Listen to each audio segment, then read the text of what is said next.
Peut-on vraiment apprendre à croire? Comment expliquer la foi? Grâce, raison ou conditionnement? Aujourd'hui, je vais faire un petit hors-série dans mes commentaires de la Bible. Parce qu'il y a une question qui me revient souvent, presque comme un fil rouge dans ma tête.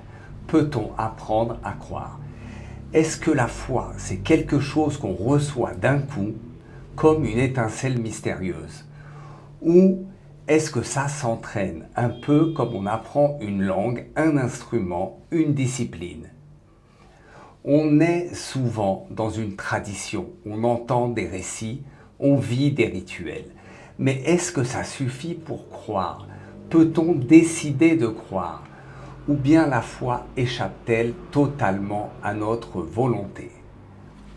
Alors, je me suis dit, pourquoi ne pas prendre un peu de recul et regarder ce que disent les différentes traditions, du côté des juifs, des chrétiens, des musulmans, mais aussi des philosophes, des psychologues et même des bouddhistes.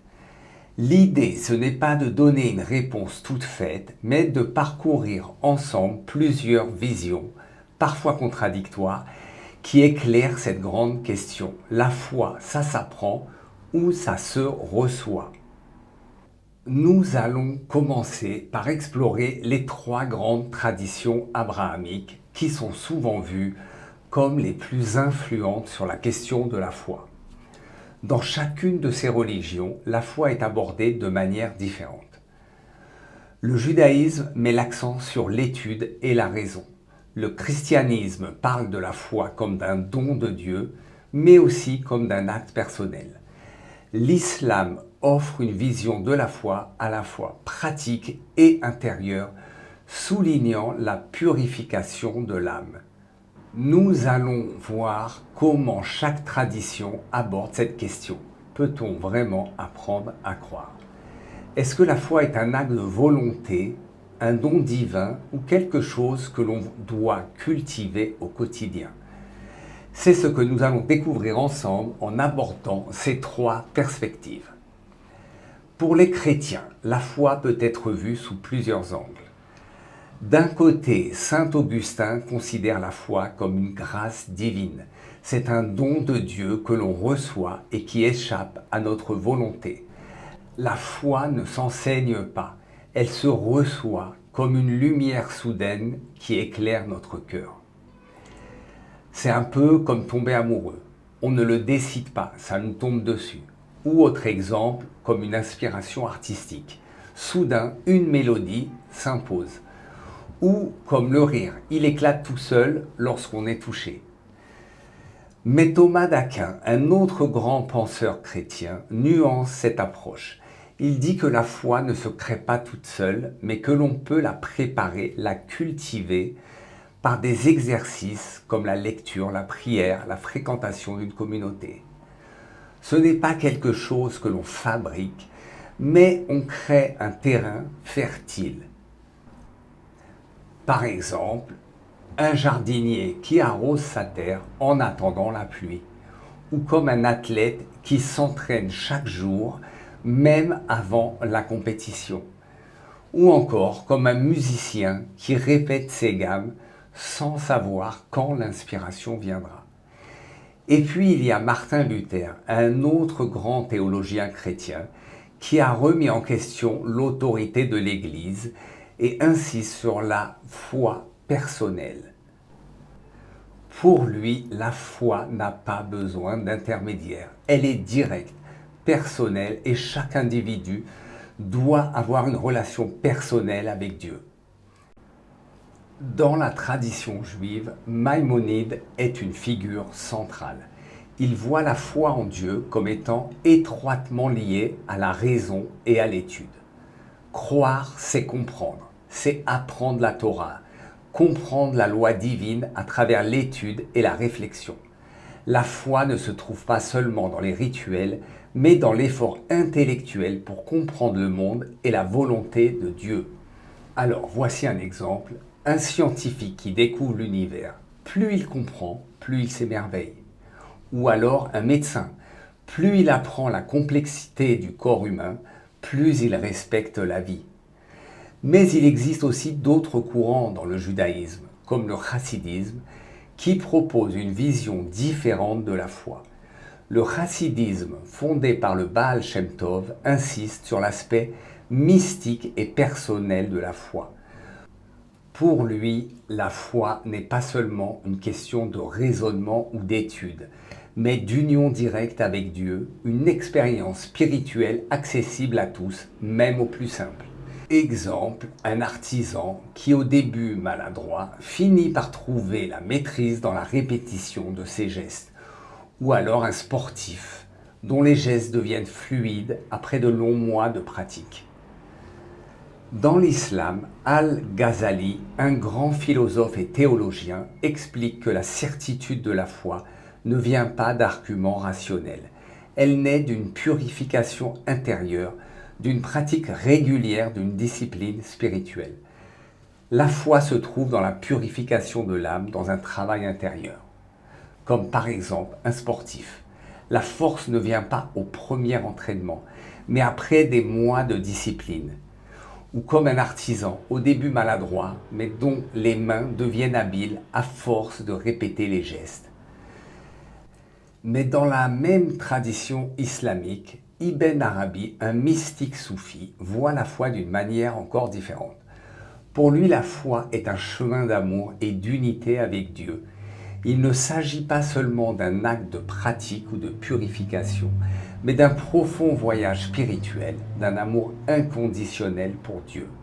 C'est un peu comme un voyageur qui marche sans savoir exactement où il va, mais il ressent la présence du divin à chaque pas, ou comme un amoureux dont le cœur se fond dans celui de l'être aimé.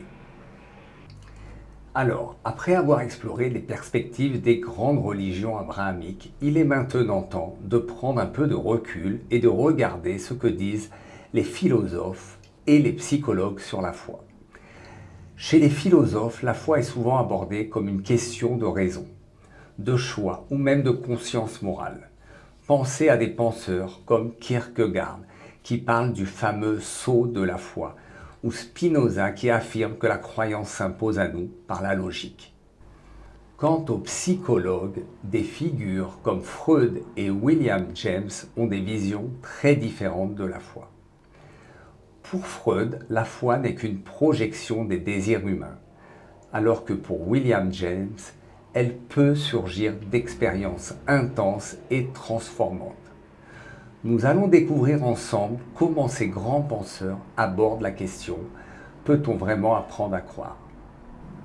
Kierkegaard, au XIXe siècle, parle du fameux saut de la foi. Croire, c'est un acte de confiance radicale qui dépasse la raison. Et les psychologues modernes, comme Erik Erikson, montrent que la capacité à faire confiance s'apprend dès l'enfance. La foi devient alors une prolongation de notre aptitude humaine à faire confiance. C'est comme l'enfant qui tend la main à son parent pour traverser la rue. Ou comme un alpiniste attaché à sa corde qui doit se lancer dans le vide en croyant qu'elle le retiendra. Ou encore comme un passager d'avion. Il confie sa vie à un pilote qu'il n'a jamais vu. William James, philosophe et psychologue américain, explique que la foi peut surgir d'expériences intenses, une conversion, une vision, un sentiment d'unité. Ces moments ne s'enseignent pas, mais on peut apprendre à les reconnaître et à les accueillir. C'est comme lorsqu'un paysage nous coupe le souffle et qu'on sent qu'on fait partie de quelque chose de plus grand. Ou comme lorsqu'une musique nous émeut au point de nous faire pleurer sans qu'on sache pourquoi. Ou encore comme une rencontre imprévue qui bouleverse notre vie sans qu'on l'ait préparée. Spinoza, lui, est radical. Croire n'est pas un choix volontaire.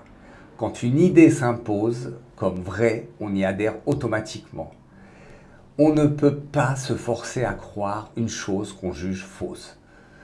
Pas plus qu'on peut décider que 2 et 2 font 5. Exemple, un élève.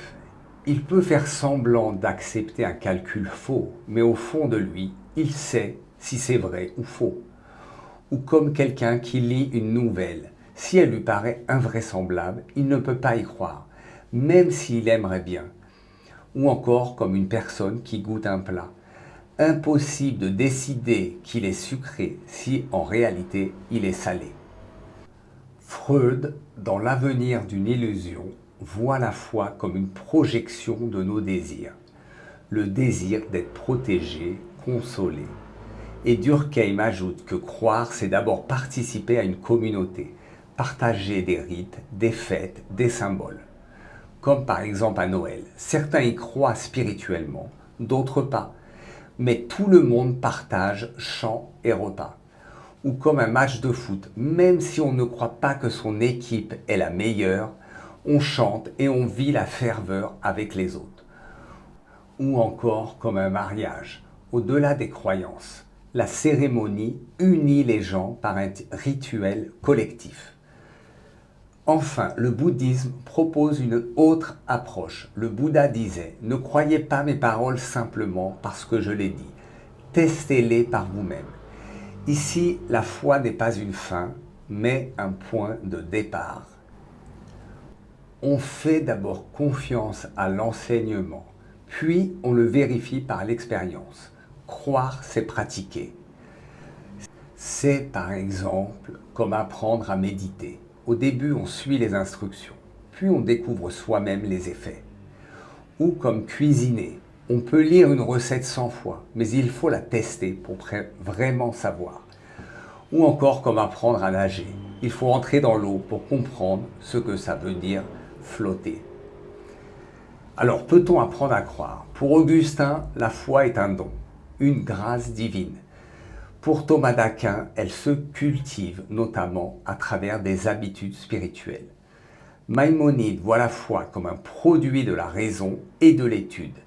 Kierkegaard, quant à lui, parle du fameux saut de la foi, un acte de confiance radicale.